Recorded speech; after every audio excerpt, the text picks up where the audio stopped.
Hi hello, এই যে আমরা মেলায় রয়েছি, নাটোরের শিল্প বাণিজ্য মেলা। এই যে দেখুন কত সুন্দর বেলুন।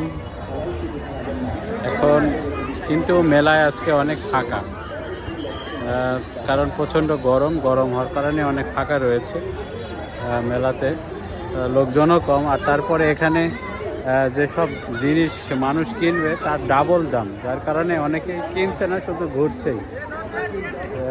তো যারা পরিবার পরিজন নিয়ে আসতেছেন অনেকে মনে করছেন যে কেনার জন্য, কিন্তু আসলে এখান থেকে কেনা খুবই কঠিন, এত দাম যে দামের মানে কল্পনার বাইরে। আসলে মেলাটা সেভাবে যার কারণে জমেনি, শুধু শুক্র এবং শনিবার এই দুটি দিনই কিন্তু জমছে।